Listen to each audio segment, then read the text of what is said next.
இந்த சித்தர் பீடம் வந்து இது வந்து வெள்ளிமலை பூமி. வெள்ளிமலை பூமினா சிறுமலை அடிவாரம். சிறுமலை அடிவாரத்தில் ஒரு ஓடக்கரையில், அங்கே சிறுமலையிலேருந்து தண்ணி வர்ற ஒரு ஓடக்கரையில் வந்து அமைஞ்சிருக்கு இந்த சித்தர் பீடம். இந்த சித்தர் பீடம் வந்து வெள்ளிமலை ஏரியா, வெள்ளிமலை பகுதின்னு சொல்கிறது. இது நான் பிறந்த பூமி. இந்த பூமியில் வெள்ளிமலையில் வந்து யார் இருக்கான்னா சொக்கநாதன், மீனாட்சி தாடகநாச்சியாக இருக்கா. அந்த பக்கம் சொக்கநாதன் இருக்கான். 12ஆம் படி கற்பனை சுவாமி. இங்கே மீனாட்சி வரம்னே மேலே சீர்மலையில் ஒரு ஊர் இருக்குது. அப்போ அந்த அடிவாரத்தில் தான் நாங்கள் வந்து இந்த கோயிலை கட்டி உட்காந்துருக்கோம். அப்போ அந்த மீனாட்சி சொக்கநாதனுடைய அருள் கிடைக்கணும், இங்கே அருள் கிடைக்கணும். இங்கே வந்தால் கிடைக்கும். சித்தருடைய அருளும் அவங்கள அருளும் ஒன்றா கிடைக்கும்.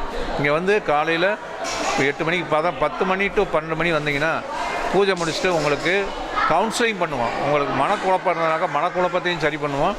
உடம்பையும் நான் அக்குபஞ்சர் பார்க்கறனால உடம்பு வைத்தியமும் ஃப்ரீயாக வைத்தியம் பார்ப்போம். வைத்தியம் பார்த்து உங்களுக்கு நல்லதாக சொல்லி அனுப்புவோம்.